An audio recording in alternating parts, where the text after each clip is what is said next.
ಕಾವೇರಿ, ಇಲ್ಲಿ ತನಕ ನಾನು ಮಾಡಬಾರ್ದು ಕೆಲಸ ಮಾಡಿದ್ರೂ ಸಹ ಯಾವತ್ತೂ ಸಿಕ್ಕಾಕೊಳ್ದೇ ಇರೋನು ಇವತ್ತು ಆಲ್ಮೋಸ್ಟ್ ಸಿಕ್ಕಾಕೊಳ್ಳೋಗಾಯಿತು.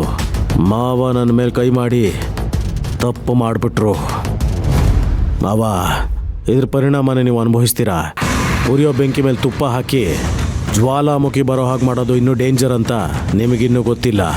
ಈ ಜ್ವಾಲೆ ನಿಮ್ಮನ್ನು ಸುಮ್ಮನೆ ಬಿಡಲ್ಲ.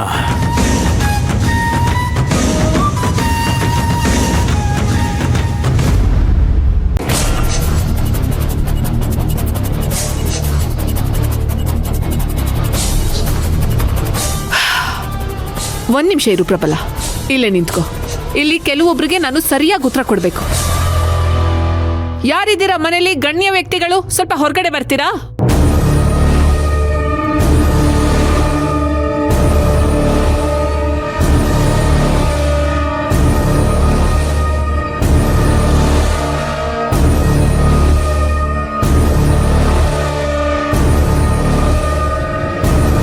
ಏನ್ ಹಾಗೆ ನೋಡ್ತಾ ಇದ್ದೀರಾ?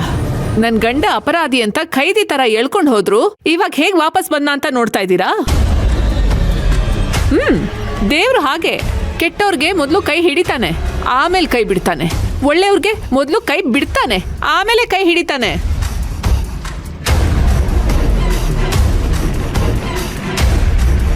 ನನ್ನ ಗಂಡ ಆಕ್ಸಿಡೆಂಟ್ ಮಾಡಿಸಿಲ್ಲ ಅಂತ ಸಾಬೀತಾಯ್ತು. ಇದಕ್ಕೇನ್ ಹೇಳ್ತೀರಾ? ಹಣ ಅಧಿಕಾರ ಇದ್ರೆ ಕಾನೂನು ಕೊಂಡ್ಕೊಳ್ಳೋದು ಏನ್ ಕಷ್ಟ ಆಗಲ್ಲ. ಹೆಸರಿಗೆ ಮಾತ್ರ ಜನರಿಗಾಗಿ ಜನರಿಗೋಸ್ಕರ ಅಂತ ಕಾರ್ಯಾಂಗ ನ್ಯಾಯಾಂಗ ವ್ಯವಸ್ಥೆ ಇದೆ.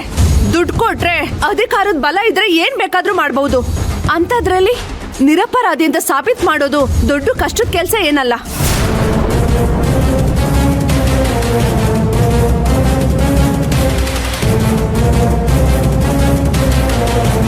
ಏಯ್, ಈ ರೀತಿಯೆಲ್ಲ ಡೈಲಾಗ್ ಹೊಡೆದಿದ ತಕ್ಷಣ ಇಲ್ಲಿ ಯಾರು ನಿನಗೆ ಶಿಳ್ಳೆ ಹೊಡೆದು ಚಪ್ಪಾಳೆ ಹೊಡೆಯಲ್ಲ.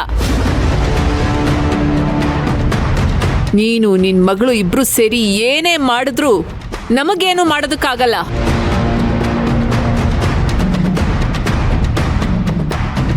ನಾಟಕ ಆಡೋ ವಂಶ ನಿಮ್ದು. ನಾಟಕ ಆಡಿ ಕಣ್ಣೀರ್ ಹಾಕಿ ಎಲ್ರನ್ನೂ ಯಾಮಾರಿಸ್ಬಿಡ್ತೀರಾ, ಆದ್ರೆ ನಮ್ಮನ್ನ ಯಾಮಾರ್ಸಕ್ಕಾಗಲ್ಲ. ಹೌದೌದು, ನಿಮ್ಮನ್ನ ಹೇಗೆ ಯಾಮರ್ಸಕ್ಕಾಗುತ್ತೆ? ಎಲ್ಲರನ್ನೂ ಯಾಮರ್ಸೋದು ನೀವೇ ತಾನೇ. ಆಕ್ಸಿಡೆಂಟ್ ಮಾಡಿರೋ ರೌಡಿಗಳು ಮಾಡ್ಸಿರೋದು ಪ್ರಬಲಾನ ಅಂತ ಹೇಳಿ ಕರ್ಕೊಂಡು ಹೋದ್ರು, ಮತ್ತೆ ಹೀಗೆ ವಾಪಸ್ ಬಿಟ್ರು.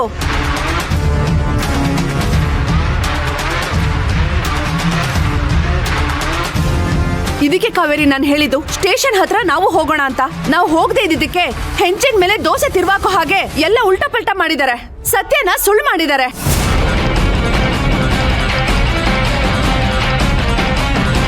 ನಾನು ಯಾವ ಸತ್ಯನೂ ಸುಳ್ಳು ಮಾಡಲಿಲ್ಲ. ಅದರ ಅವಶ್ಯಕತೆನೂ ನನಗಿಲ್ಲ. ಪ್ರಬಲ ಅಂದರೆ ಊರಲ್ಲಿ ನಾನು ಒಬ್ಬನೇ ಇರೋದಿಲ್ಲ. ಪ್ರಪಂಚದಲ್ಲಿ ಒಬ್ಬನ ಥರ 7 ಜನ ಇರ್ತಾರಂತೆ. ಅಂಥದ್ರಲ್ಲಿ ಒಂದೇ ಹೆಸರಲ್ಲಿ ಎಷ್ಟು ಜನ ಇರೋದಿಲ್ಲ.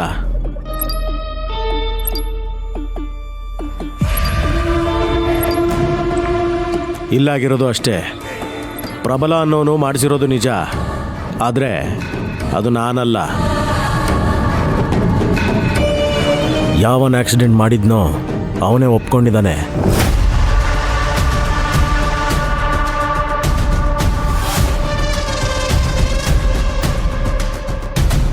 ಕಾವೇರಿ ಜೀವನದಲ್ಲಿ ಪ್ರಬಲ ಅನ್ನೋ ವ್ಯಕ್ತಿ ಒಬ್ಬ ಪರಿಚಯ ಇದ್ದಾರೆ ಅಂದ್ರೆ ಅದು ನೀವು ಮಾತ್ರನೇ.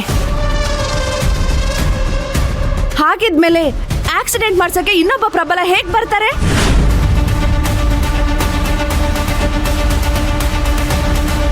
ನೋಡಿ, ಅದನ್ನು ಪೊಲೀಸರ ಮುಖಾಂತರ ವಿಚಾರಣೆ ಮಾಡಿಸಿ, ಇಲ್ಲ ಕೋರ್ಟಲ್ಲಿ ವಿಚಾರಣೆ ಮಾಡಿಸಿ. ಸತ್ಯ ಏನು ಅಂತ ಆಗ ನಿಮಗೆ ಗೊತ್ತಾಗುತ್ತೆ.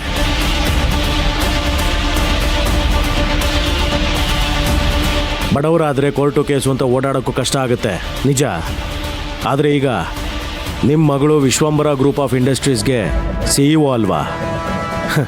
ಅವಳಿಗೇನು ಕಷ್ಟ ಆಗಲ್ಲ.